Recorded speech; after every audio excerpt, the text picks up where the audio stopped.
Mini episode 294 of the FDH Lounge is brought to you by TV Howl, your home on the web for coverage of today's television scene and a look at the history of the medium as covered by big-time TV critic Adam Buckman. Follow them on the web at tvhowl.com. The FDH Lounge. You'll want to schedule your life around it. A long time ago, on a gloomy, wet Cleveland spring night, two men stand alone amidst the late-night drizzle. Their voices echo across the vacant station parking lot as they debate the merits of the great American radio show that have been missing for far too long. On that night, an idea was born. That idea became the FDH Lounge.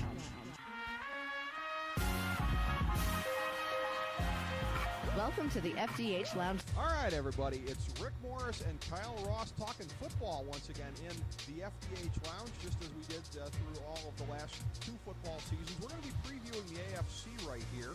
I just want to let everybody know that we're going to do this where we're going to hit the entire AFC in one preview for reasons that Kyle can lay out here in a moment. This is going to correspond because we did early 2013 previews / 2012 recaps of all of the divisions after last year. Go ahead and correspond to this if you want to check out what we had to say then, because this is sort of the second half of all of that analysis. AFC East was number 252, AFC North 253, AFC South 255, AFC West 256. And spoiler alert, I don't have much to say different than what I did then. So I don't mean to be repetitive, but I have a lot of the same opinions. Kyle, I know yours have been a little bit more flux. Well, yeah, I mean, obviously, between that time, we did those February, March-ish. It was before the draft. It was before a lot of free agents. It was before, you can crunch the numbers. Yeah. And I don't think overall my opinions have changed too much. Okay. But it's really nice. I mean, certainly, a guy like me loves to look at the Vegas odds. Those weren't out at the time. Right. And you can take a look at the Vegas over-unders for the win totals. Take a look at some other stuff. A lot of previews are out now. I always like to say, I'm one of these guys, I'm not rigid. I like to read other people's opinions. Yeah, if somebody really, really likes something, I'll think twice about a team. Maybe, maybe. Or on the flip side, if somebody comes out like, man, this team's going to stink. Yeah. I'm like, okay, well, let me look into this. And in some cases, you have that. I don't think, grand scheme of things, there's anything that I've totally changed my mind on for this season. But I feel a lot more convinced of some things, and the number one thing I'm most convinced of, it's funny, we're now two commissioners removed from the late, great Pete Rozelle. Mm-hmm. His dream of parity has been achieved in the NFL. And we brought this up in previous previews. Sincerely, the Vikings in the playoffs. Yeah. Well, it's just more so than that, than just teams being able to come from nowhere. And there will be instances of that this year, I'm sure. Some that we accurately predict, some we don't. I have every team except one slotted between 5 and 11 and 11 and 5. I just don't see a group of great teams. Obviously your New Englands, your Denvers, your San Franciscos, your Seattles are going to be very good, probably the class of the league, but I don't think they're overwhelmingly dominant. And consequently, everyone kind of thinks your Oaklands and your Jacksonvilles really stink, but I don't think they may, in terms of one-loss record, stink as much as you might think they're going to. It's not that easy. We're going to run through some stats here. Right. That'll be good to help you bet some things. Obviously, we'll be doing the week-by-week stuff that went over so well last year. Yep. And we'll set the tone if you're looking to bet, NFL over-unders sometime here in the next couple weeks, or just you kind of want to get a read on your favorite team. I'm really confident. I'm even confident looking ahead to next season, not just this upcoming season, but 2014. I'm even kind of, looking ahead, okay, to the future. I'm buying into some of these teams for multiple years. Some teams I'm like, okay, this could be their last trip. You want to know where they're at on their trajectory. That's a good point. Yeah, I really do. There's some teams, for instance, that I like this year, but not so much long term. Mm-hmm. There's some teams that I'm like, so this year, but for the future they'll be okay. So it's gonna be good. And what you referenced this at the top, that for the AFC, usually what we do is we go division by division. Yeah. But to me, when you read through the previews and having talked to you beforehand, I think there's almost a universal agreement in who the 4 division winners are going to be in the AFC. Mm-hmm. So I wanted to start there, and then I wanted to go all the way down to the bottom, because I think there's a lot of unanimous agreement who the bad teams are going to be in the AFC. Gosh. But to me, the real lack of a term, fun is who are the wild cards going to be? As Yeah. you know, and I brought references several times last year, and it held true. Every year since the current playoff format was instituted, 6 teams per conference with the 2 byes, you at least have 4 new playoff entrants every year. Right. At least 4. And it was 4 last year. And it's usually more than that. It's usually, it's usually, 5 or 6. Usually it's about half of them switch out. But last year was only 4. The Redskins were new into the playoffs. The Vikings were new. Colts, the Seahawks. I guess those might have been the 4. Yeah. But I'm just trying to think. Yeah, I think those are it. Yeah. And so because of that, I've been racking my brain with the AFC, and that's caused me to make some maybe different predictions that I thought that would hold true when we last spoke.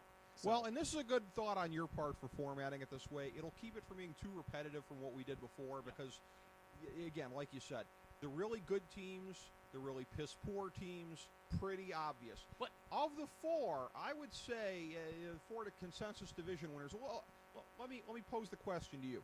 Who do you think is the one probably getting picked the least of the 4? Well, first of all, let's just clarify. Okay. In case if anyone listening, or if anyone just is kind of in the dark and doesn't know.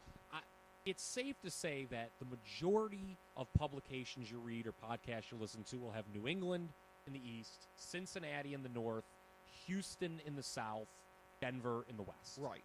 New England and Denver are going to be the 2 favorites because they're New England and Denver. Denver obviously had the big jump up to 13-3 last year. They have Peyton Manning. New England is New England. I know that they're going to probably, they'll certainly be without one of their 2 tight ends from last year for for about 25 to life. It sounds like but and then Gronk is obviously injured and may miss the start of the season.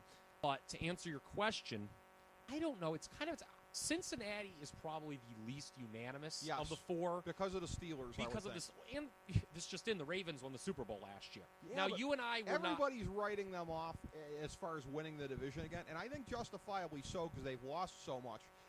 It requires a little bit of a leap of faith with the Bengals just because Andy Dalton, we've seen questions about him in the playoffs and everything like that. But to see them winning the division, I think, I agree with it. I got them winning the division by 2 games. By the way, all of my picks, you can check them out. The win totals, Fantasy Football Draftology at fantasydrafthelp.com. Maybe I'll send mine over to you too after the show. All right, page 14 actually is where you can find my things in there. It doesn't have my byline on it, but those are my picks, kids. Okay, so it's funny, and by the way, a thing with Baltimore too. Remember last year, I think we were in agreement. I know I picked them not to make the playoffs, but the Giants, were the Super Bowl champions 2 years ago, and I said, they're, they were kind of a fluky, get hot in the playoffs team, and I don't think they're going to repeat it. And I can see the Ravens following suit. I had Baltimore, I think, winning the division last year. Yeah, you were bigger on Baltimore. I know at Baltimore, I did not have making the playoffs. Right. I was cold on Baltimore all the way throughout. You were a year early. Yeah. Because basically, you were at where Baltimore is this year. Yeah, but looking at the 4 teams that everyone thinks can win the division, New England. Yes, Tom Brady has lost his, I believe, it's either 5 or 6 top pass catchers from a year ago, but he's never really had great receivers anyway. You always get the fact that, it's going to be tough to tell because Welker went to Denver, where he's going to have another great, all-time great quarterback. But, would Wes Welker have been Wes Welker without Tom Brady? I don't think so. And he had Randy Moss basically the one awesome year. Right. By the way, hat tip to Ben Chu and the 21st Century Media Alliance, specifically that NBA LotteryPick.com, tipping me to this. Ken Burrell-Tompkins, a great sleeper wide receiver candidate for the Patriots. He looks like he's going to be the starter opposite Amendola there. Ken Burrell-Tompkins. Okay, there we go. Okay. My point is this, and this kind of ties in what you just said. I don't think that matters. When you look at the Patriots, and we'll talk about the rest of the AFC East later on, there's just still too big of a gap. I know that a lot of people want to buy into Miami. Sure. Everyone's going to write off the Jets and the Bills are the Bills. That even if the Patriots slip a bit, and they won 12 games last year, I don't think they're going to equal that this year. Right. They would have to fall, even... Is there any other team in the AFC East capable of going 10-6? I don't think so. So New England, to me, I've got them 11-5. I want to bring up a theory here, or not a theory. I agree with it's sort the of number. a stat that As far as NFL win totals go, their win total, I believe, is 11.5, Ricky, if you could double-check that for me. I think it's 11.5. It's 11. It's 11, even. Yeah. Okay. Well, check this out. In the last 11 years, you've had 55 teams with preseason win totals of 10 or higher. They've only gone over 40% of the time. Okay. And if you take out the Peyton Manning Indianapolis Colts, that drops to 37%. Okay. So I'm going to have them right at 11. They're not going to go over. Yep. I think they're going to contend for a bye. Obviously, they'll be in the mix for a first-round bye, New England. It's interesting. We talked about this a lot, I remember, in the last time we talked about the Patriots in the mini-episode, the number 252. They're hanging their hat, and a lot of their supporters in the media are hanging their hat a lot on these Super Bowls, which have wins that are getting further and further in the past. Right. Since that time, I mean, since they lost to the Giants, the first time they lost to the Giants in the Super Bowl, this is a team who has hardly any big playoff wins. Right. They beat the infamous Tim Tebow Broncos. Yeah. They beat the Ravens the following week in the AFC Championship game. Yeah. Which was a game they probably deserved to lose. They were outplayed. Right. And then they lost to the Ravens. And then they beat a Houston Texans team still cutting its teeth in big game situations, a team that they had embarrassed earlier in the year, and this was last year, obviously. Well, not only that, a team that's not going to be as able to play on the road in January. Yeah, so New England is going to do what New England has done the last several years. Right. They're going to get into the playoffs. I don't think they're going to win the AFC. Me neither.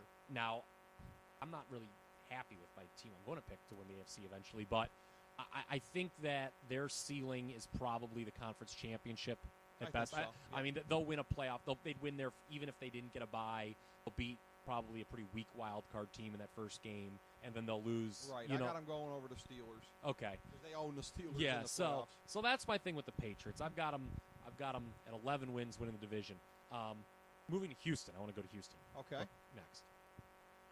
This is a bad division this year. It is. You know, it's funny that, you know, they've won it 2 years in a row, and last year was the most successful year in their franchise's history. Mm-hmm. But it definitely felt like a disappointment, didn't it? The way they played down the stretch. Yeah. They seem to have that inside track for the top seed, which, as you just spoke, they needed more than New England or Denver. And they didn't even get a bye by the time. No, they didn't, and it cost them because they had to go to New England in the second round. Yeah. And they played okay, but no one bought them as having a chance, and Right. they were really never in that game. This, to me, I'm a lot cooler on Houston than I know you and I both were at this time last year. You and I were both thinking, hey, this is a team that can represent the AFC in the Super Bowl. They're built well, and I hate to dump on this team again a whole conference early. They're sort of like the Atlanta of the AFC in that they have no glaring weaknesses. They're built to succeed in the regular season, but you just get the impression they're never going to break through. I mean, don't you? I mean, they I have know more impact players defensively than the Falcons do. Oh, for sure. But I mean, J.J. Watt, Brent Cushing. Yeah, but I don't think they're as good offensively as Atlanta. On the same token, I mean, the difference may not be as big as them in Atlanta defense. Foster and Andre Johnson said hi. Andre Johnson seems, I don't know. I think some of these younger receivers have passed him up in the pecking order of wide receivers. And it's you're probably one of the masses out there that are crapping on Matt Schaub. Again, he's not at the level of Flacco. No, he's not. And you know what? Here's the thing. And I'll talk more about this when we get to Andy Dalton. Okay. With all those young guys that came in the league, too, a lot of these guys in that Matt Schaub tier are kind of being quietly pushed down. Like Flacco, he needed to step up last year. He really separated himself from the Schaubs and the Cutlers. Matt Ryan had his best year. Matt Ryan, stepped up from that. Even Matt Ryan's ahead of Matt Schaub. You know what I'm saying? I mean, yeah. Matt Schaub is fine. I mean, you could do a lot worse Here's my at thing, quarterback than matchup. But I think Houston, look, there's two terrible teams in this division, Tennessee and Jacksonville. And Indianapolis, we'll get to this, obviously. They're a major, they certainly seem to be the prime candidate of regression analysts to fall back to the pack this year. The thing about being an elite quarterback just to get to the Super Bowl, see, here's the thing, though. I go back to the last time the AFC was this bad and some of the quarterbacks in there. You mean to tell me Matt Schaub couldn't be Stan Humphries or he couldn't be Neil O'Donnell? When a conference is down... I don't think the AFC's that weak, though. I mean, it doesn't have the depth, but here's the thing. And ultimately, this is, again, with Cincinnati, Cincinnati and Houston, it's funny. New England and Denver nationally will be the two top picks. Yeah. I think if you polled everyone who would do something like this, a Right. podcast. They would say the highest percentage, the two teams that would get the highest percentage, if you ask the question, what two teams are going to get the buys in the AFC playoffs, the first-round buys, the highest responses would be Denver, New England. Yeah. Well, they did last They year. did last year, and they have Peyton Manning and Tom Brady. And with Cincinnati and Houston, you're looking at Andy Dalton and Matt Shaw. And that ultimately, I mean, look, it's not as simple as just picking the team with the best quarterback. I Right. agree. But with Houston, you just get, I just feel that you got their best last year, and their best just isn't good enough. Cincy and Houston are sort of like mirror images, aren't There's they? well, and what's funny is this: Houston's Like they're just like which one's going to step up, or is neither of them? exactly. And what's interesting is Houston's beaten Cincinnati in the playoffs the last 2 they've years. owned them. Yeah. But I think this year, Uh-huh. Cincinnati's much better. Actually, I feel that we haven't really said anything earth-shattering so Okay. far in this podcast. So let's do it. All right. By the way, Houston 10-6. I'm saying 12-4. They're going to get a bye, Okay, I do not. I think they are the fourth of the four. I think they'll be the fourth seed. even in that division. Wow. Just because you're in a bad division, I mean, look, they could conceivably go 6-0 in the division, which they're still a very good team, as you said. No real weaknesses. no real breakthrough strength. I think that they're going to kind of remember 2 years ago, everyone wanted to hand them the division, and they kind of, granted there were a lot of injuries. They were down to T.J. Yates by the end of the season, for crying out loud. But here's another thing too. Remember what I just told you about the win totals? Yeah. I mean, what's their win totals? What 10.5? I think Houston this year. I think so. So you don't want to be going over those too much. I'm going to be a slave to the statistics here, and I'm going to go with 10 wins. Yep, it's 10. Okay. And by the way, the juice is heavy on the under there, so the bettors are agreeing with me. Wow. Just look, they can winning a bad division at 10-6. I mean, that just seems like Houston to me. But let's go to Cincinnati. Yeah. Time to let's say something interesting here. Okay. Let's go off the rail. Let's not say something status quo. I am really tempted. I've gone back and forth the last couple weeks in preparation for this podcast with this, and I think I'm going to do it. I'm going to go on I think Cincinnati may end up with home field advantage in the AFC. I think they have surpassed Houston. I think their defense is a little bit better. Their front seven is phenomenal. They've got, I think A.J. Green's better than Andre Johnson at this point. Dalton and Shaw is kind of a wash. But here's the thing. They have, and again, this is kind of splitting hairs and this is numbers. Their win total's a little lower, so they don't fall into that 10 or above thing. And that's what I think. They're what, 8.5? 8.5. I love the over. I love that. That's my first projected win total. Because I got them at 11. Yeah, I remember last year New Orleans was our big one that we agreed on. Sounds like we're in big agreement on Cincinnati over 8.5. But as far I have them at 11 too. I think that it's funny, they're going to need. Here's the thing: Houston can afford to take some games off. Well, Right. I mean, if they're fighting for a bye, they won't. But it's going to be easy for them to win the division. I think going in, I think they could sleepwalk. Cincinnati can't have that luxury, No. even with Pittsburgh and Baltimore not maybe what they once were a couple of years ago. Those games will be wars between those three teams, that round robin. But I'm going to ask you to consider, though, Kyle Ross, the difference between the Bengals divisional schedule and the Broncos divisional schedule. The number one reason that I have the Broncos at 13 wins and getting the home field advantage through the AFC playoffs. The AFC West is absolutely putrid once again. Well, I'm a little higher on Kansas City than I think you are. But with Cincinnati, look, it's all about Dalton. Cincinnati here. I want to. I'll say this: while you're I looking it up, I want to look at something. I'm going to tell you about Cincinnati. They didn't have a bad loss last year. Hold on. Okay. Hold the phone here. Say what you're going to say. Right, and while then, you're looking at that, I'm going to say this, and this is going to sound maybe more controversial than it is because it's a big if. But if Dalton can step up, they're potentially a Super Bowl team. yeah, That's the I number agree. one That thing. their weakest spot is Yeah. quarterback. They're Yeah. loaded everywhere else. Yeah. And do you know? Here's another thing too that you got to like about Cincinnati. I think we mentioned this in the mini episode. What was it, number 253? Yeah. It'll be interesting if we did say this or not. I mean, teams are still hiring then, so we may not have. I think we may have said, watch this. Mm-hmm. They didn't lose either coordinator. Right. So that's huge. Yeah. Jay Gruden is obviously his career's kind of been fast tracked because of the last name. But he's done a good job. He's had a lot of success, though, both in the Arena League and as a coordinator at the NFL level. And Mike Zimmer is as good as it gets defensively. He is, yeah. And I was shocked he wasn't hired away. That's a great point. And That's a great Marvin point. Lewis, who I don't love, he's not. I mean, his Bengals teams have been at worst mediocre. They had that real bad year with Ocho Cinco and T.O., that Right. disaster. But other than that, they usually were finishing around 500 for most of these years. And give Mike Brown some credit. It seems that he's put a little bit more money into resources, and that I think this team is ready to take the next leap.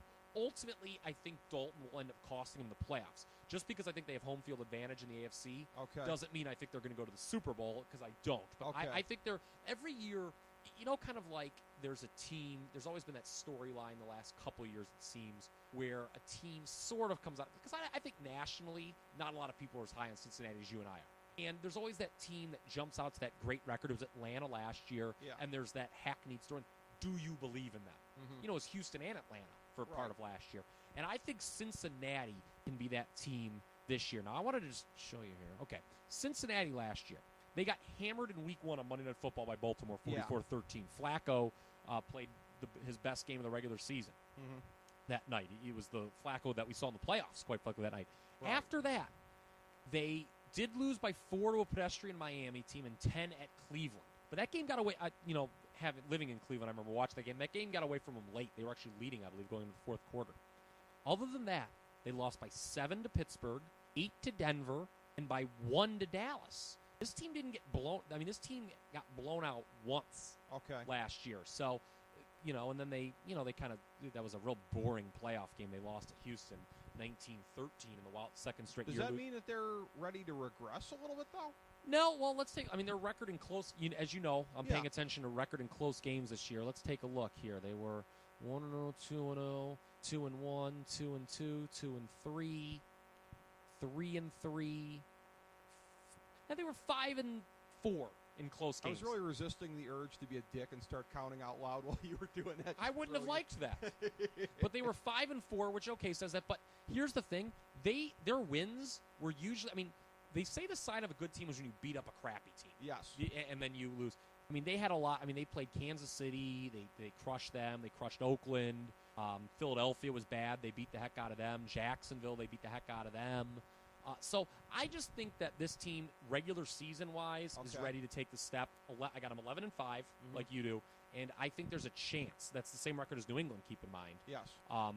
There's a chance that they could end up with home field advantage in the AFC. I'm tempted to say they do. I think that they do. I don't think they'll get it. I don't even think they're going to get a bye. I got them at 11-5, Houston 12-4, New England 11-5, and Denver 13-3. The one of the big four that we haven't talked about yet. Sure. And I just want to say, Cincinnati, their goal this year is very clearly win a playoff game. I think their ceiling is losing at home in the AFC Championship, which is what I have them doing. Yes, and I think, again, we can both agree on this because I have them playing in the wild card round, but I have them winning there. You and I have them at least making it to the second round. Yeah, and I think they can get to, I think they could be they can host the AFC Championship game, and they would lose that to the team that you have with the best record during the season. And I don't like this pick, but it's just so safe this time of year. Look for me to change it midseason. Okay. But I think Denver, it's hard not to make them the favorite in the AFC. Everybody's picking them. Yeah. Nobody's picking Houston. I'm going with Houston. You love this Houston, don't you? You still on that bandwagon? Kyle Ross, I have Houston going into Mile High and winning the AFC Championship. Okay, so I'm a little higher in Cincinnati. You're a little higher in Houston, then it seems. Okay. Yes. Well, let's talk about Denver because this was a fine team. They went for certainly a mild understatement with an upgraded quarterback from Tim Tebow to Peyton Manning, and they jumped from 8 to 13 wins. When you have a jump in wins like that, here's one thing about Denver. I know that you think the AFC West is putrid, and it's tough to disagree.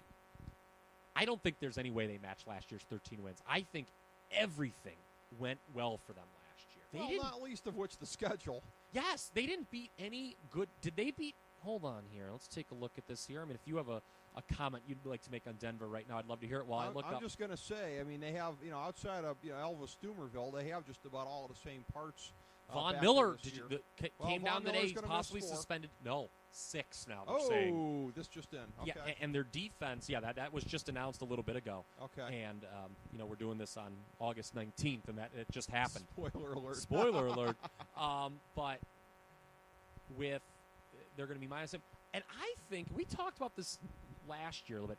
I think their defense has been a little overrated the last 2 years. It got a lot of credit in the Tebow year because they had to win a lot of those games ugly. And you even said it; they were opportunistic. They were. They made the stops when they needed to.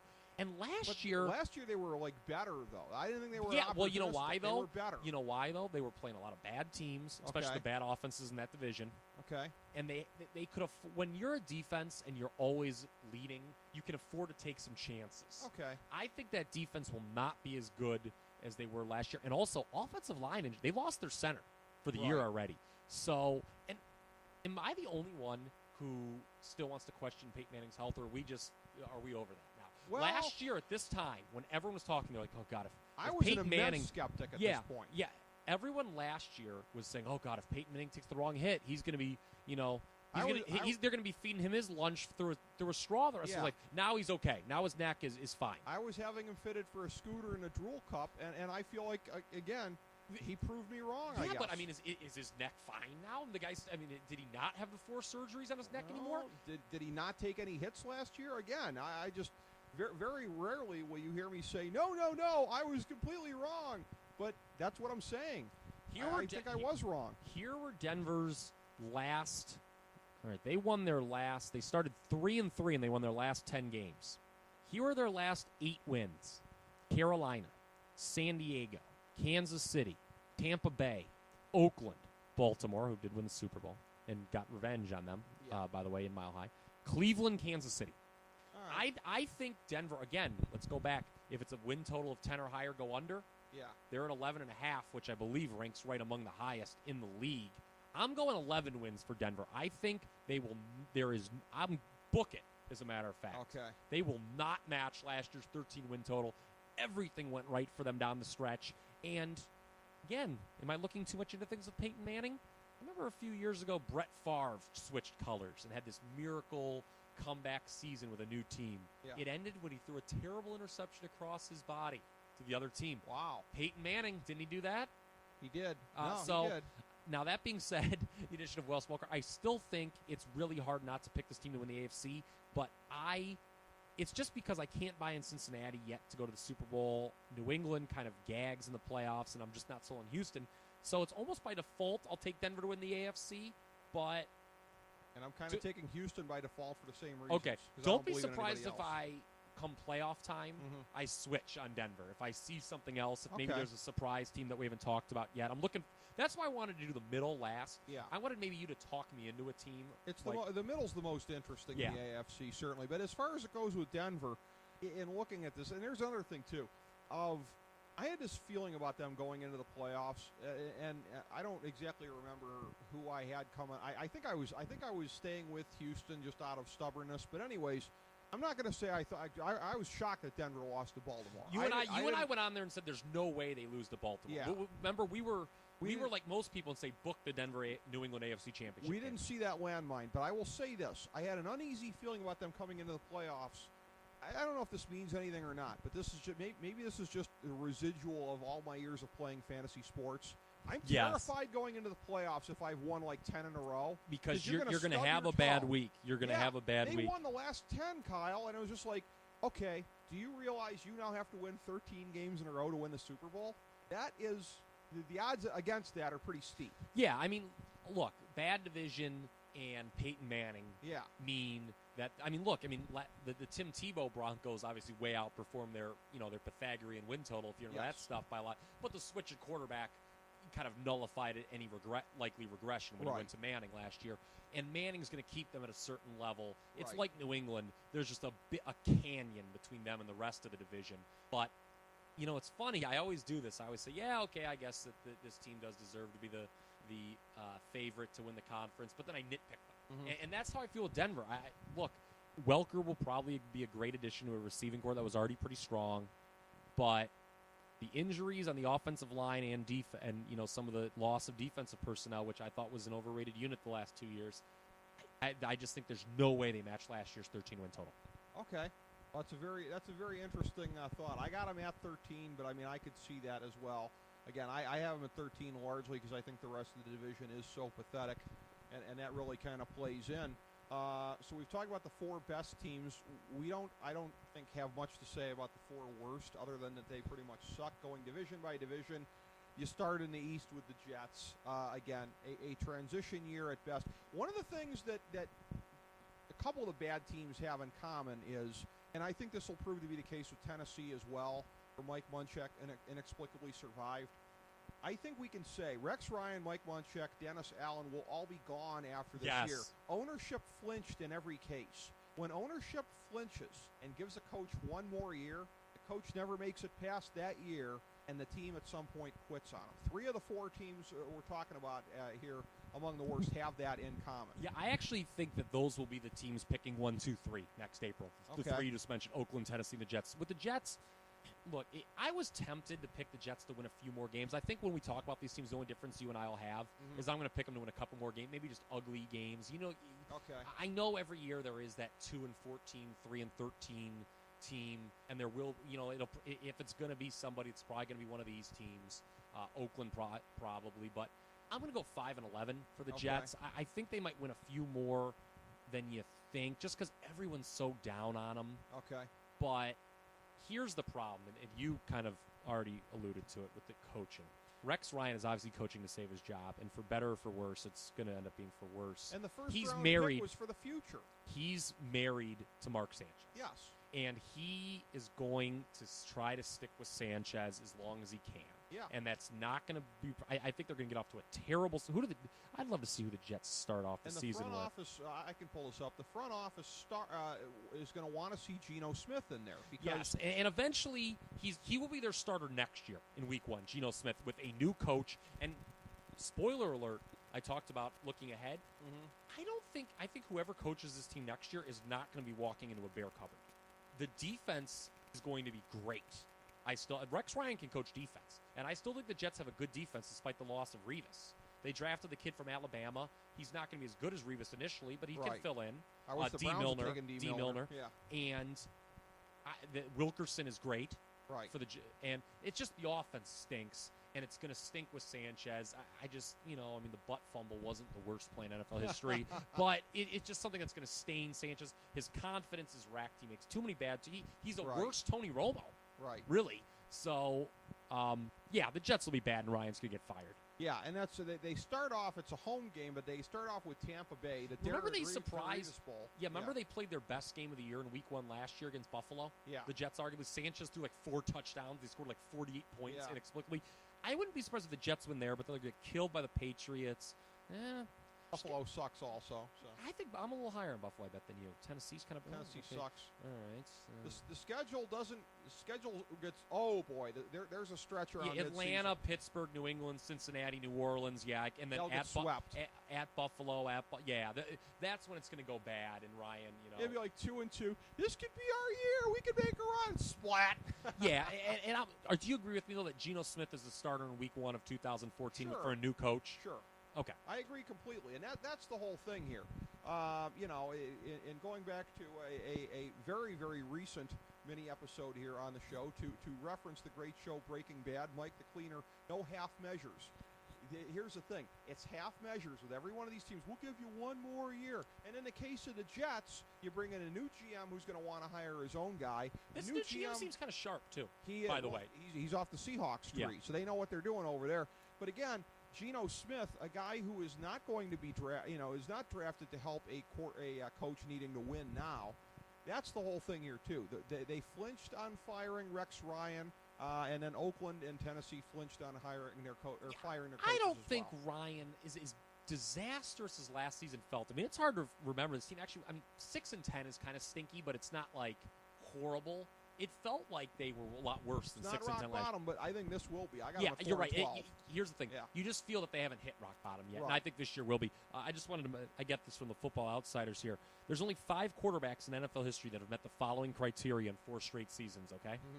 Mm-hmm. Finished below league average in completion percentage, finished below league average in yards per attempt, thrown at least 300 passes for the same team each year. Mark Sanchez is one of them. Right. So I think this is his. Eventually, the front office is going to get its way. Yeah. Probably after that horrible midseason stretch, Geno Smith will come in late, but it's not going to be enough to save his team. Not going to be enough to save Ryan's job, and the Jets finish it last. Yeah. And they pick very high. Very much agree. No skill. By the way, I'll say this because I defended Mark Sanchez in the past in this program, and you can't anymore. But for as long as we've been doing this, Ricky, going back 2 years and even longer, one of the first things I said, the cupboard, the offensive playmakers for this team, Right. that cupboard is bare. And people are just realizing that now. It's been bad for a couple years, and Sanchez certainly hasn't helped, but, I mean, no running game, no receivers. It has been. It has been. In the West, again, I got Oakland at 2-14. I think they're going to be that team that's the absolute bottom feeder. They are the worst team league. on paper coming in. I think most people have them 32nd in the power and rankings. The guy who came the closest by far to losing his job, I just can't let go of this, was Dennis Allen, because Mark Davis was openly bad-mouthing him at the end. Like, I don't know what this guy's thinking, and then he doesn't fire him. They seem to be I mean, it's funny, everyone thought that, it sounds kind of mean-spirited, but there was a lot of thought, I think, that when Al went, that organizationally they would improve. And it doesn't look like that's happening. Sincerely, the Chicago Blackhawks. Yes, it doesn't look. It does not look like the apple has fallen far from the tree, so to speak, with Mark Davis. And they've got a win total in Vegas of 5.5, which is tied for last. And actually, it's not tied. Jacksonville's actually the lowest at 5 flat. And usually, you do want to go over these low win totals. We'll talk about that with Jacksonville when we get to them. I cannot see this team winning more than 5 games. No. Though I've got them at 5-11, which I know sounds high. And it's just numbers, and I can see them certainly on paper entering the year as the worst team in the league. I mean, Matt Flynn, it kind of reeks of a Matt Castle thing in Kansas City where, okay, he's had 2 good games. What does that mean? One of the games meant nothing. It was a meaningless regular season finale with 2 teams that didn't care. And that's when he was in Green Bay 2 years ago. And he was beaten out by Russell Wilson. That speaks volumes, that he was paid all that money, and Seattle rightfully chose Russell Wilson. And there's just, I mean, who are the playmakers on this team? Yeah. I mean, on paper, this team just looks bad. So I'm with you. I mean, if the Raiders finished 2-14, I wouldn't be like, oh, my God, I really thought they were going to win 5 games. I'm just going, they dropped from, 8-4. I think they won 8 games 2 years ago. Yeah. Remember, they were sniffing playoff contention for a little bit 2 years ago, and then it's all been wrong since Jason Campbell got hurt, actually. The Carson Palmer trade was a disaster on all counts. And so they start over with Matt Flynn. I just think you drop from 8-4, you pick up an extra win. I'll go 5-11 for the Raiders, but they'll be picking in the top 3 next April. Yeah, and you're going to have Terrell Pryor probably taking over the job at some point. That is not a good. I mean, come on. I mean, all right, Rick, take off the bucknuts.com T-shirts here for a second. Okay. I've never been a Terrell Pryor guy, but I was going to say, Terrell Pryor will be getting the job, and Flynn will be changing his name back to Walt Jr. By the time it's all set. They're very good. You like that? Very good Thank with the you. T-shirt. That was masterful. Thank you. Was masterful, sir. I try. I don't always hit, but I try. The other 2 horrific teams we find both in the AFC South. I have Tennessee and Jayville both at 4-12 this year. I was tempted to have them pretty. It's funny that they look similar, but I think Tennessee's going to be the worst team in the league. Okay. Give me one reason to think that they're going to be good. They're built around. I mean, how old is Chris Johnson? 29 or 30? I can't give you one reason. Yeah, Tracy Chapman. Yeah, but I know they've kind of retooled the offensive line and they want to be a run-first team. But I mean, do you watch the rest of the league? Right. A run-first team. Who's doing that in succeeding? Well, when you say we want to be a run-first team, that's basically a polite way of saying our quarterback stinks and we have no receivers. Well, they have a lot and their defense is awful. By the way, that's that's something that cannot be overlooked with Tennessee. Right. Their defense is awful. They have a lot of question marks and inconsistency at wide receivers. They have guys who are capable of going off. They have guys who are capable of going 2 receptions for 19 yards. You don't have anybody you can count on there. And as far as it goes with Chris Johnson, as far as pounding the rock, teams that do that also typically don't do that with scat backs. This is a league where you can have a scat back and be successful, but it's all in how you use them. The notion of we're going to be a run-first team with a scat back, not the way you use guys. You want to get a guy like Chris Johnson into space as much as you possibly can. Yes, you have to run between the tackles to keep the defense honest, but the style of a player like that, Kyle, is to get him into space as much as possible. I would just like to reiterate how horrible Tennessee's defense was last year. Yep.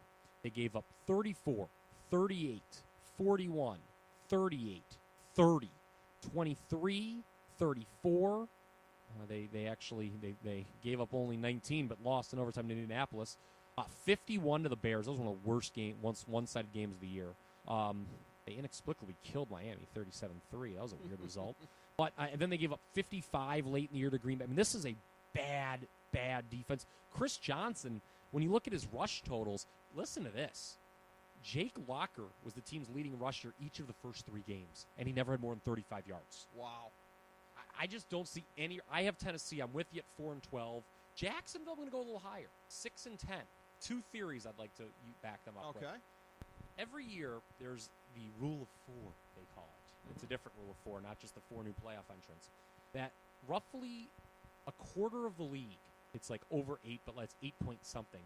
8-point-something teams will see their win total change by at least 4 games. Okay. And when breaking, and then also, I told you off air that NFL teams with a win total of 6 or less go over roughly 67% of the time on futures bets. Wow. Jacksonville's the lowest at 5. Okay. And they won 2 games a year ago. Using those numbers as my guide, I'm going to say Jacksonville gets to a stinky 6-10. Okay. I'm not saying they're going to be necessarily better than last year. It looks like Chad Henney's going to be the starter, which is not. And Justin Blackman's suspended. Mirror image of what we said about Terrell Pryor. I need to hear you say it about Chad Henne. Oh, he stinks. Okay. He All right. stinks. Yes. Very good. Very good. But Chad Henne is a bitch. Yeah. Well, guess what? Woody Hayes is buried under 3 yards in a cloud of dust now. Hey, no. Okay. Okay. But, excuse me. What was I talking about? Jacksonville 6-10. Yes. Okay. Yeah, they're look. They'll go from 2 to 6. This does not mean that I'm like I think they have a new coach. No, they did make the coaching change. Mike Mularkey did not exactly set the world on fire in northern Florida. Right. Gus Bradley, he comes over from Seattle. I like this guy. I like this hire, but this is a rebuilding job. It man. is. They need. There's a chance Teddy Bridgewater could be the quarterback next year for this team, depending how low they finish. That's the best thing could happen to them. Yeah. And I just think that they were kind of, they got beat. They got whipped routinely last year. I'll admit that. But, when Blackman comes back, the receivers aren't that bad. Who's that number 2 guy? He was at some base. Your boy Cecil Shorts, wasn't that his name? Yes. Okay, Cecil, eat my shorts. I think that's Chris Berman's most modern reference he uses on primetime these days. But I'm just disappointed that he never back in the day worked in Hartley. I like Dykes. Oh well, I mean, good. Yeah. Ricky, the rest of the world's moved on. Okay, Republican Party. Okay, but I just think Jacksonville kind of claws its way to a stinky 6-10. I could see that. That deserves the Judy Tenuta. It could happen. Yeah, so. but I don't think that means they're on the upward trajectory for 2014. No. Both Tennessee and Jacksonville are going to be bad for a while. Yeah, exactly. That kind of says it all. The Jacksonville in 2014 could retrench from 6-10. That kind of yeah. says I mean, it all.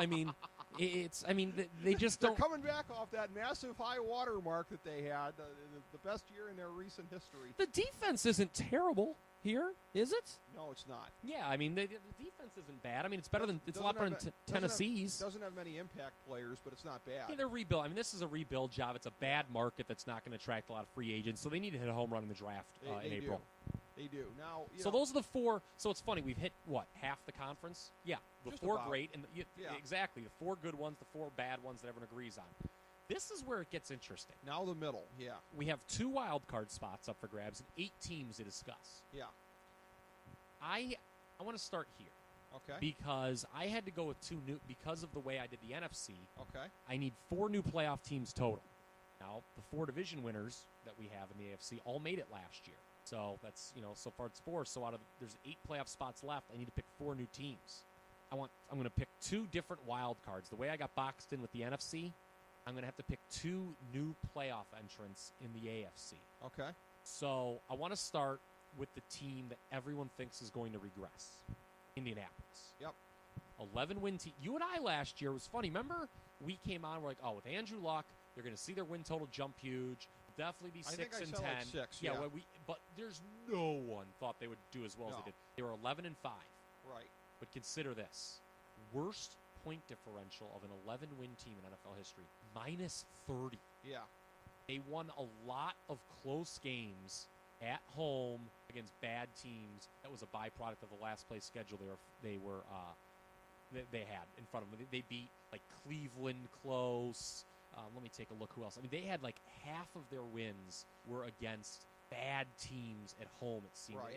And they had the Chuck Strong thing, obviously, Right. that started with the big comeback against Green Bay, who's obviously a good team. That was a quality win at home. Right. But if you look at the rest of their wins in 2012, here we go. Beat Cleveland by 4, Tennessee by 6 in overtime, Miami by 3, Buffalo by 7, Detroit by 2, Tennessee by 4, Kansas City by 7. This is a team that lost at one point to the New York Jets 35-9. Right. They also lost to Jacksonville last year. I think using the rule of 4 and their point differential last year, this is a team that drops significantly. Yeah. I'm not saying, now this is interesting about looking ahead even beyond this year, I'm not saying that Andrew Luck, this means he's no good anymore, and he was Right. he was, pardon the pun, a lucky quarterback.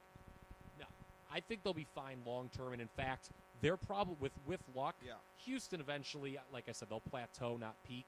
They're the future of the division in This is Indianapolis. the retrench year for them. Yeah. I see them winning 7 games this year That's and exactly missing the what I got. playoffs. And I think a lot of people have that. 7-9. Yeah, 7-9 for Indianapolis. They are the obvious. Last year, it's funny, we identified the most obvious regression teams. New Orleans, because of the Sean Payton situation, Yes. was our pick. And not to be cruel or anything, I don't think this is cruel, Chuck Pagano didn't coach most of last year. Bruce Arians did, and Bruce Arians is now gone. Are we sold that Chuck Pagano? I mean, this is kind of his first real year as a coach. I would agree. I'm not sold that he's a great coach. Actually, what you just said there isn't that bad. I was prepared for something along the lines of like, "Hey, Colts, you can't assume your coach is going to go leukemia every year." Yeah, okay, yeah. So, no, stop it now. Yeah. But, I just think that, they were on such an emotional roller coaster. Everything went their way. They Agreed. were in close games last year. They had a 3-point win over Minnesota early, too. In close games, which is defined by 7 points or less, a one-score game, they were 2-1, 3-1, 4-1, 5-1, 6-1, 7-1, 8-1, 9-1. Wow. Yeah, that doesn't happen. Yeah, that's just the cookie. I mean, if you just cut half those games, make them a 500 team in close games, there's your 7-9 right there. Right. But yeah, they're a regression team. And then there's this little team that won a game called the Super Bowl last year, Baltimore. Yep. I admit that compared to the teams we're going to talk about, the other 6, Baltimore looks better on paper. But they lost 50% of their defensive production from last year. I know Ray Lewis and certainly Anquan Bolden and Dennis Pitta. pitted injury, Bolden bolted to the 49ers. Yeah. I know Ray Lewis and certainly Ed Reed were shells of their former self at the end of last year. Right. But you can't deny the Lewis thing really seemed to motivate them. I mean, it could have been a coincidence. I mean, just because Ray Lewis says, by God, this is my last ride, that doesn't mean all of a sudden Joe Flacco is going to automatically play the best football of his career. Terrell Suggs is standing tall. Yeah, but it happened, and Baltimore, if you remember, Ricky, was a team that I didn't like at all going into the playoffs last year. I thought that they won a lot of games close. Remember that infamous game against San Diego, the 4th and 29 they converted on a screen pass to Ray Rice? I thought Baltimore, a lot of their statistics last year were regular season, not playoffs. Playoffs, they deserved to win the Super Bowl. They were the best team. But were indicative of a 500 team. And I see them dropping from 10 wins to 8 wins, and I'm going to have them miss the playoffs as a tiebreaker. Now, I know you have them in the playoffs. 9 and 7, because somebody's got to make it in the AFC. Yeah, and I wouldn't be surprised. If they do, I would have to readjust my NFC and knock a returning playoff entrant out, which could happen. We'll talk about that when we get to the NFC. But I just think that, hey, we saw it with the Giants last year. They went from Super Bowl winners to out of the playoffs. I just think that it's a fine line between 8-8 and 10-6. The ball bounces a little differently in some of these games. And, you lose. Look, I know you hate Ray Lewis. Yep. But there's a leadership vacuum. This team's identity has changed. I don't think they're going to – this is not a team – when you look at the 4 teams in the AFC North, obviously I think Cincinnati's future is the rosiest for the next couple of years. I don't think Baltimore has a valley coming. Not with Ozzie Newsome running the show. No. A very savvy general manager. But I just think that they're due. Remember, they've made the playoffs every year with the Harbaugh-Flacco regime. Right. They're due to miss it one year. And I think that although they're probably better than the other team, that they're certainly better on paper than the team I'm going to have making over them for the last wild card at 8-8. I just think they maybe lose that tiebreaker, like when New England in 2002, off their first Super Bowl win, lost the tiebreaker to the Cleveland Browns of Kelly Holcomb fame. Yeah. Does that mean the Browns are better because they made the playoffs? No, they just had some procedural tiebreak work in their favor. So I could see that going against Baltimore this year. Yeah. The other team there that a lot of people have jockeying for a playoff spot would be the old Squealers there. I got them at 9-7 also as a wild card. I think they will step up a little bit from last year. I think last year represents something of a mini trough for them, but I think they're just at the point now of where you're going to see that of them being in that 8 to 10 win range for a period of time now. Yeah, you get the feeling that Ben Roethlisberger, he seems like he's 100 years old now. I mean, he's so banged up, and I don't like this dynamic of him and Todd Haley at all. They don't seem to be on the same page. This whole it's different this year. Yeah, I'll believe it when I see it. But I'm with you. As much as, I'll be honest with you, I don't like this pick. But you're right. It seemed like Pittsburgh should have made the playoffs last year. They were 6-6, and I remember a lot of people, myself included, were like, okay, Ben Roethlisberger's coming back. They're going to go on their patented late season run and get in the playoffs. It didn't happen. When they outchoked Dallas in that game, yes, that was a wake-up call. Like, what am I watching here? They had, not just that one, Ricky, they had a lot of head-scratching losses last year. Lost by 3 at Oakland. Yeah, that one. Lost by 10 at home to San Diego. Yeah. Norv Turner, I think it was his only win in the 1 o'clock time frame his entire time there. And San Diego, I think, was coming off that Baltimore game the week previous and had lost like 800 games in a row. I kid. They don't play 800 games in a season. But they lost the Dallas game by 3. You're right. They out-Dallas. Yeah. It just seemed that last year. Now, where I'm going to disagree with you, I think moving forward, I don't think that this team is going to be a serious contender for years to come any longer the way they're presently constructed. I think they're going to be a fringe contender. Yeah, I think in the words of Led Zeppelin, it's kind of Achilles' last stand this year, that I could see them potentially being like the last place team in the division next year. That is possible. Yeah, because I think when you look at the future, Cincinnati's the brightest, Baltimore's fine. Cleveland's kind of doing a few things. We'll get to them in a little bit. But the offensive line's horrible with Pittsburgh. There's always a lot of turnover there. The defense is always very good. And, I think I like Mike Tomlin as a head coach better than you. But I got him at 9-7 as well. And as a wild card, here's the thing. They dropped from 12 to 8 wins. So history suggests they'll win at least one more. And 9-7 is going to get you in the AFC playoffs. Yeah, it probably will. That's how I only have 2 9-7 teams in the AFC, and they're Pittsburgh and Baltimore. So, yeah, I've got them in there. The other team in the North, again, we both reside in Cleveland on America's North Coast here. And there are some, there are the usual mouth breathers running around town saying, oh, could be a wild card contender or whatever. Look, the foundation that's in place seems to be a good one. If you're looking at the next couple of years, again, I'm still not sold on Brandon Weeden, but across again, he's had a very good preseason, and there is the Norv Turner effect, but he still has a lot to prove. But looking at the rest of the offense, looking at the defense, I wasn't a fan of the switch to the 3-4. See, I am. I think this defense is going to keep them in a lot of games. Kyle, the defensive line was the strength of the team last year, and you now move to a set that emphasizes linebacker play. I just don't get that. It's not a system geared to the talent. I don't think this defense was that great last year. I think it was a little overrated. See, I think Dick Duran just got crapped on unfairly by a lot of people because I did largely because he succeeded the worst defensive coordinator in the modern history of the NFL, that being Rob Ryan. Oh boy, you hate Rob Ryan. Did he do something to you? Do you need to tell me off air something about that Rob Ryan did to you? I'll point to the spot on the doll. But okay. No, but look, he just.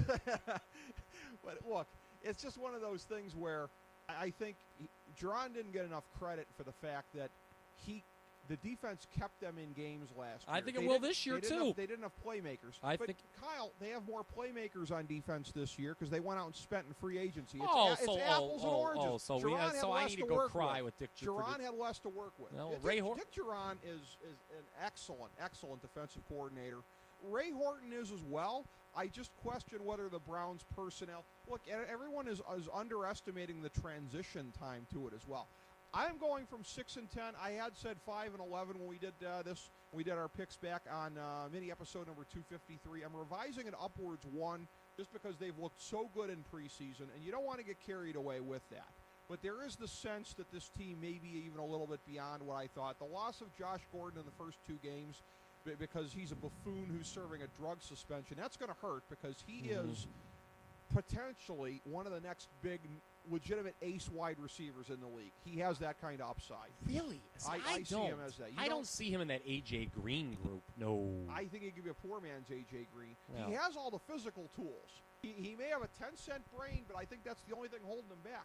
Physically, what's the difference between him and A.J. Green? Physically, he can do everything A.J. Green can do. I haven't seen that. I think you're a little Maybe out. not on a consistent basis. You're out of line. I'm saying he can Okay. do that. Well, I mean, I could too if I got lucky, but I mean, I'm 6'3". You don't have the physical tools, though. Well, have you ever seen me run? But sadly, I have. Yeah, okay. I'm speaking from experience. Okay, but, gotcha. Yeah. Again, what do you have the Browns at then? I have them 6-10, and I'll tell you what, I have them. I'm a little more optimistic. 7-9. Okay. You know why? Win totals of 6 or lower. They're at 6 flat. I got them at 7. I think they're going to be kind of sneaky. And to bring it full circle, you mentioned Whedon is kind of the X factor here, the question mark. I agree. I just think the it's funny. A lot of the teams we're about to talk about in this middle group, the quarterback is sort of the difference. Could be the difference between like 5-11 and 8-8 with any of these teams. And you know what's funny about the Browns? This is unbelievable. Last year, they had one of the youngest lineups in football. I think they only, by the last week of the year, they only 4 starters over the age of 27. Mm-hmm. One of them was their rookie quarterback. Yeah. I mean, that's incredible. And he had a lot. I don't know if he can ever be great. It'll be interesting to see if he can preserve his job as the starter going in, because it's a new regime. I mean, he was picked by an old regime, so obviously there's that whole friction there. But Norv Turner's a good offensive coordinator, terrible head coach, so he should do well there. I just don't think there's the talent at the skill positions around him. Trent Richardson, though. Yeah, but again, one running back. I mean, I don't know. Okay. I think there's some, but when you look at the rest of the league, it's not on par with some of these elite level teams. And they're a 7-9 team. They have some sleeper upside to them, but this division, I mean, it hurts them that the AFC North is clearly the toughest division in the conference. Yeah. And, they're 4 out of 4. Ray Horton is a very good defensive coordinator, even if he looks like a douche as a 50-year-old man with braids. He took out the cornrows, I think. Yes, he did. And this has led to speculation locally that he's now a hotter head coaching candidate. Because everyone's like, you can't have a 50-year-old man with cornrows as a head coach. That was... And you can't, to be honest with you. But as far as coaches go also, too, again, a factor in favor of the Browns. And it's funny how the worm turns. Because in 2007, I think we took it for granted, that great year that the Browns had that turns out to be kind of a mirage. Rob Chudzinski, as the Browns offensive coordinator at the time, in a town where nobody still, in a 10-6 year, was enamored of Romeo Crennel, the sense of he'll be the next Browns head coach. Well, it took getting that idiot Eric Mangini in here, and then Pat Shurmur after him. But who was worse? I thought Pat Shurmur was the worst head coach in football last year. See, I think if you read, and there was that great piece, the excerpt from Nate Jackson's book that was in Scene magazine recently, I think Mangini, because he was such a despot that came in and depressed morale and threw his weight around, I think the whole thing of, he thought he was going to correct the whole Romeo Crennel Country Club thing by just being a complete dick to everybody. And I think that it was the scorched earth that made him worse than Shurmur. Shurmur was just a guy in over his head. Shurmur was a bad... Well, Kyle, there's guys that are in over their head every time.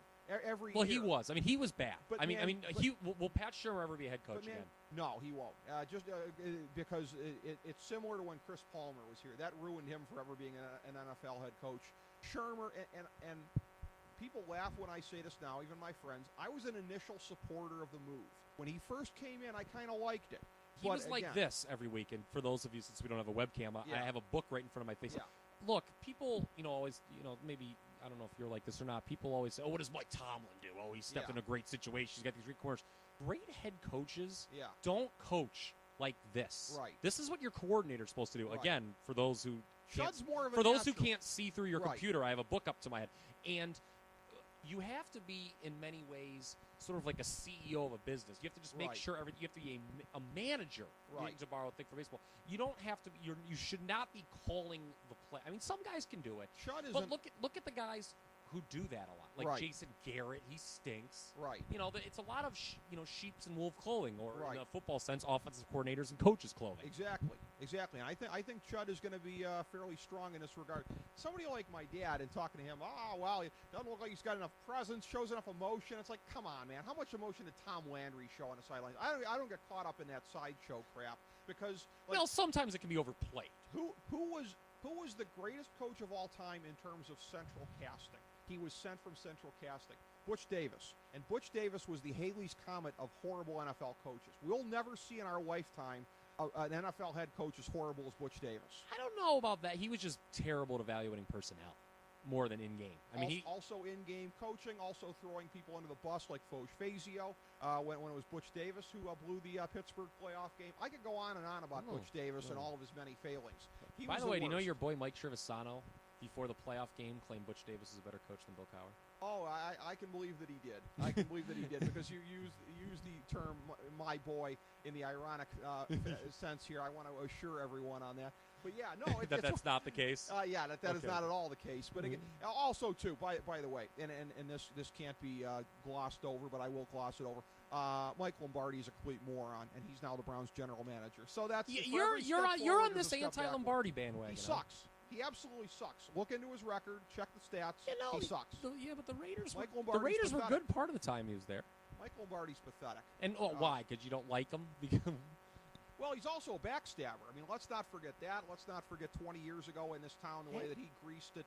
Hey, Coach Belichick, maybe you should design some bootlegs for Bernie so he looks like a complete imbecile out there. Mike Lombardi is a backstabber as well as a complete imbecile. Well, the first part sounds like a guy I want on my side. I mean, hey, people like this Jimmy Haslam. You don't want this guy. It sounds like the kind of guy I want running my team. Sounds like the kind of guy I want running my team. Guy who'll do anything to win. Jimmy Haslam. Those receipts were okay when I looked at them. Jimmy Haslam starring on season 2 of Orange is the New Black. Well, Orange ain't the new brown. I'll tell you that much. Oh, there we go. Oh, very nice. So that was too much time for the Browns because we live here. Yeah. But AFC East, you got Miami and Buffalo. A lot of mediocrity there. I think a lot of people want to believe in Miami. Now they were 7-9 last year, and on paper they look better.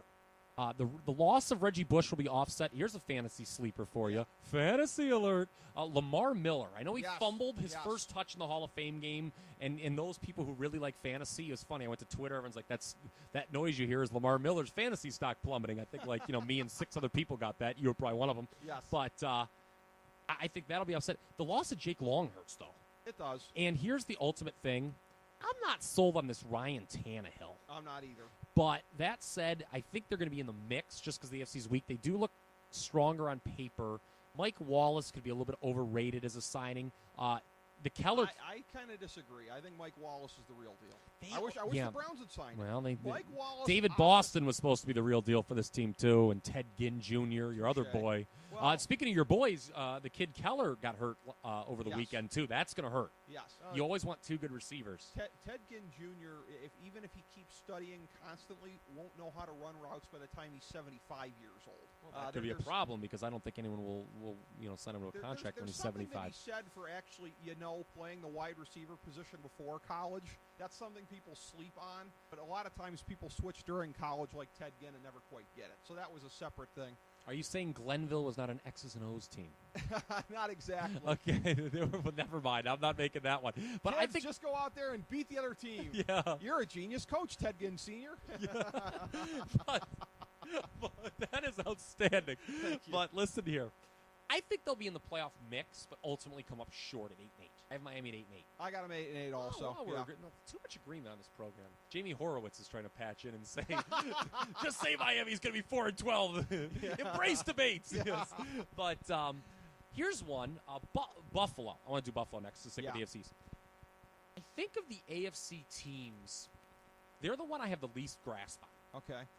They could be really bad, or they could be potentially the sleeper that no one calls to make the playoffs and does.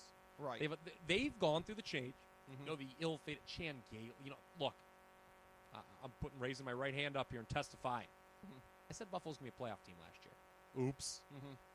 I wasn't alone in that. Yeah. Ryan Fitzpatrick was not the... Well, I said Kansas, or did I? I said Kansas City, too. I said Tennessee. Yeah. That was equally bad. Okay, but here's the thing. Fitzpatrick was bad. Chan Gailey was not an inspiring guy. You talk about guys who lack that, charisma. Yeah. Whatever that means. Your dad must have not been high on Chan Gailey either. No, he wouldn't have been high on Chan Gailey. But here's the thing with Buffalo, and this is one of those comments I make that is will fully cement why I'll never have a national radio show.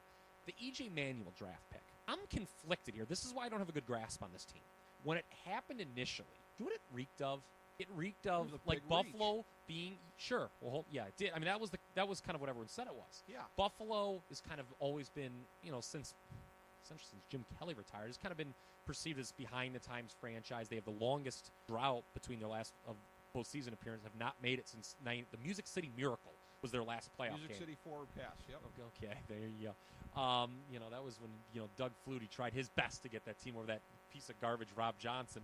But that's a different podcast for a different day. That was when you backstabbed Rob Johnson. Okay, go ahead. But the E.J. Manuel thing looked of a franchise that doesn't get it, and that had looked. This is where I make the kind of questionable remark. They looked around the league and said, "Oh wow, all these other teams are kind of." It looks like they're reaching and picking these out of nowhere black quarterbacks. Let's do that too. With Seattle with Russell Wilson, the 49ers with Kaepernick, and it was kind of like, oh wow, these are these unconventional quarterbacks that are having the success. Let's just pick a black guy that we think is better than everyone. Reverse racism. Well, it is the Obama era. Oh, now stop it. Here's the thing, though. With Wilson and Kaepernick, as you know, I love college football. Yes. And when I watched those guys play in college, I thought they were great in college. The only reason I didn't think they would be that great in the pros is because all the scouts are like, Wilson's too short. Kaepernick plays in this unconventional offense. That'll never work. I watched a lot of E.J. Manuel at Florida State. Mm-hmm. At no point did I ever say, you know what, this E.J. Manuel's really good. And those Florida State teams always underachieved. Right. Did you see him in these first two I mean, he's looked good, Ricky. You can't deny it. So I'm always one to admit, hey, but he got hurt. Right. That's good. Because to me, before he got hurt, it was announced he's got the surgery. He may miss time. I was going to say, you know what, get rid of this Kevin. I'm really going to get rid of him. Keep him for insurance. They need to go with Manuel sooner than later. Kevin Cobb. Look, can you believe that it seems like it was 18 years ago that he was going to be the next thing in Philadelphia? Yeah. He's 2 teams removed from that. Right. He failed in Arizona. He slips on a mat in practice and hurts himself. That's a metaphor for his whole career, I think. So I think they got to make the move to Manuel. Depending on his health, I think they could surprise. There's a lot of pieces to like in Buffalo. Right. C.J. Spiller, namely. Yeah. I think you talk fantasy alert. I think he's going to have a big year. Yeah, he's awesome. He's a first-round pick in fantasy, no question about it. Ultimately, I have Buffalo 7-9, but they could finish anywhere from 5-11 to 9-7. I'm saying 6-10, but what's interesting is when you're talking about that 6-10, 7-9 axis going to the AFC West, you and I have different teams in second place there. I got San Diego 7-9. I got Kansas City 6-10. I believe you have Kansas City ahead of San Diego. Oh, I do, and I'll be honest with you. My enthusiasm about these two teams couldn't be more different. Okay.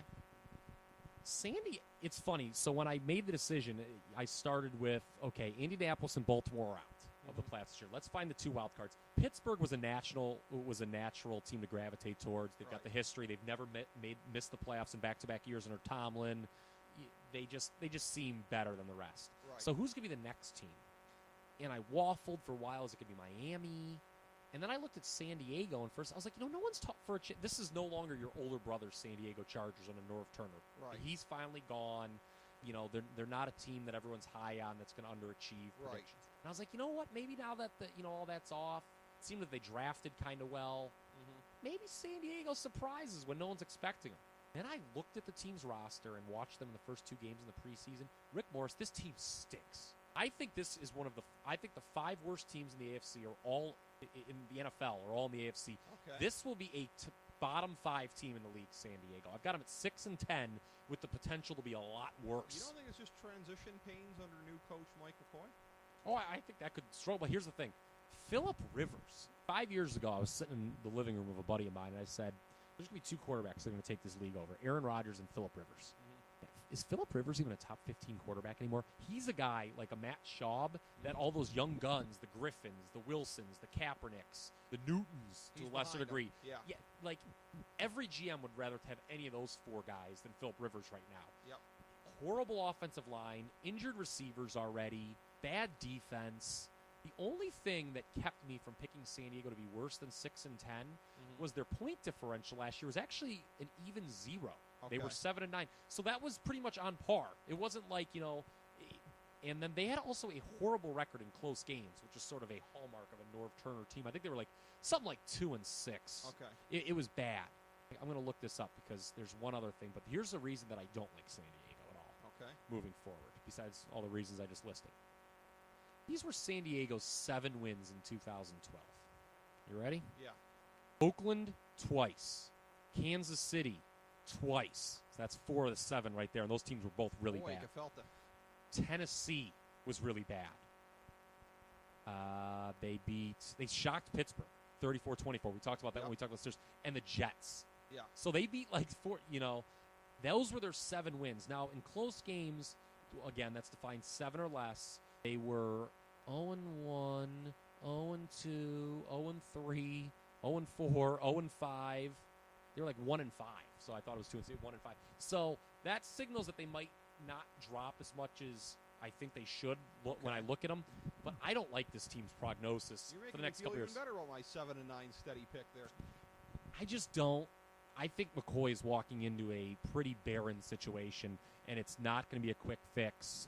And this team is a lot closer to Oakland than they are to Kansas City. Kansas City is the team that I am going to pick to make the wild card spot. They may be playing a little closer to Oakland in a couple of years if you believe the rumors about L.A. Yeah, for sure. But either team, both those teams are rumored to move. That's true. It'd be funny if they both did. By the way, I know you hate Colin Cowherd, but he had a really funny take on like how L.A. He was talking about how the Raiders have a lot of history, obviously, and they used to be in L.A. I'm going to go out on a limb and say that Colin Cowherd painted with a broad brush in this situation. Oh, he did. He did, but it was funny. All right. He's like, but a lot of these high-end executives are worried kind of about Raider fan. Yeah. And sort of that whole image. He's like, you know what you got to do with these people? Do what the Lakers do. Just price them out. just charge tickets. Make sure all those guys just can't afford to go to the games anymore. It made me laugh. Yeah, one thing to do and that have a at stadium Staples, smaller. Yeah. Well, yeah, it's a little bit harder to price them out and fill an NFL stadium. Well, NFL, though, with the TV money and stuff, you're not as dependent on gates. That's so true. It was kind of his thing. But here's the Kansas City. And I got to be honest with you. This is a 2-win team from last year. They picked number 1 in the draft. They had they had the worst point difference. They were the worst team in the league last year. Yeah. And I have to admit, and there's a lot of sort of trendiness toward this team. Right. I'm not the first guy who says they can make the playoffs. Hopefully they don't lead the league in murder-suicides again this year. Boy, come on. Okay. Come on. Too soon? Yes, All right. It was. Okay. Come on. All right. But what gets me leery, and you know this about me, when everyone is sort of kind of like coming to this consensus agreement that a 2-win team is going to jump up and make the playoffs, that scares me. I haven't heard anybody else say playoffs. Oh, really? I've seen it. Oh, I've heard a few. Oh, I've got them 8-8, getting the last and winning a tiebreak over Baltimore. Okay. Andy Reid, obviously a huge upgrade over Romeo Crennel. The only thing those two share in common is a love of Kansas City barbecue. Yes, exactly. I was going to say the buffet line there. Alex Smith, not great. He's no better than Shaw or Dalton, but they had wretched quarterback play last year with Castle and your boy Brady Quinn. That so many turnovers. Remember the Chiefs had all those Pro Bowlers last year, and people scoffed. Remember they're like, the Kansas City Chiefs have 6 Pro Bowlers. That's ridiculous. They only had 2 wins. But a lot of those positions were kind of like they weren't like the glamour positions where the Rube fans voted him in. That was a lot of peers and coaches. There's talent here. Romeo Crennel just didn't get the most out of that team.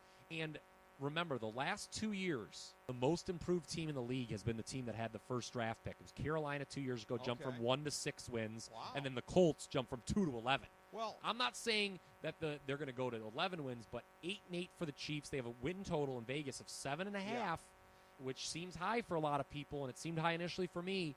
But as far as being able to drum up momentum and write about, with the analytics and stuff like that, it seems to me that the Chiefs will rise up in Andy Reid's first year. Alex Smith will give them much better quarterback play. 8-8, they make the playoffs. Your jibe about Rube fans is right on the money if people were saying that, because, again, even on the worst team, you can have a handful of great players playing great. It's not going to be enough to affect the win total if it's only a couple of them and they're surrounded by absolute putrid garbage.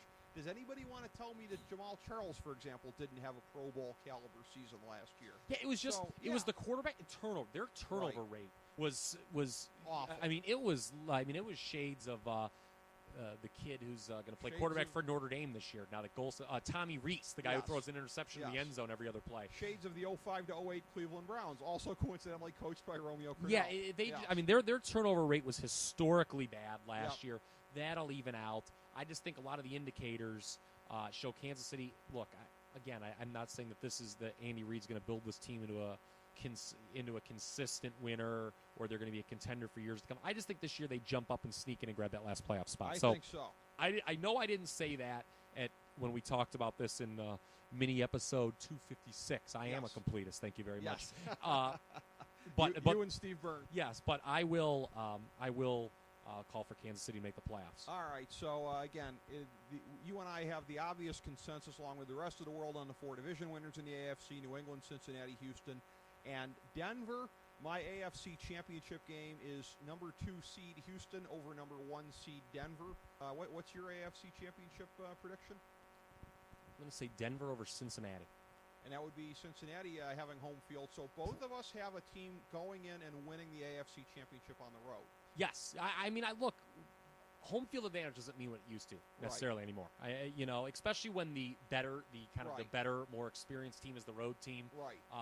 Yeah, so I'm going to go with Denver over Cincinnati, but I certainly reserve the right to change that at any time. Absolutely, and it's fairly common for there to be a split a lot of times on Championship Sunday. One road team wins, one home team wins. Sure. So that happens, and it would not be probably even huge breaking news if it were to happen in the manner that either one of us forecasts. So I'm saying, again, Houston over Denver. You're saying Denver over Cincinnati. That is our look at the AFC for the year 2013. As we bring the show to a close, we would like to extend our deepest gratitude to NBC, CBS, ABC, Fox, all Clear Channel affiliates, TNT, TBS, USA, UPN, Deadspin.com, YouTube.com, YTMND.com, MySpace.com, various blogs, Fox News, CNN, CNBC, MSNBC, IamBoard.com, Billboard.com, Google.com, ESPN, ESPN2, ESPN News, ESPN Classic, NBA TV, NFL Network, Sports Time Ohio, Athlon Magazine, Comedy Central, Cartoon Network, The Boomerang Channel, QVC, BET, The Spice Channel, Steno Notebooks, Manwich, Papermate Office Supplies, waitresses, strippers, bartenders, garbage men, janitors, microwave popcorn, the writers of The Office, Scrubs, Entourage, My Name is Earl, Oz, Metalocalypse and the Boondocks, Aquafina, and the Periodic Table of Elements.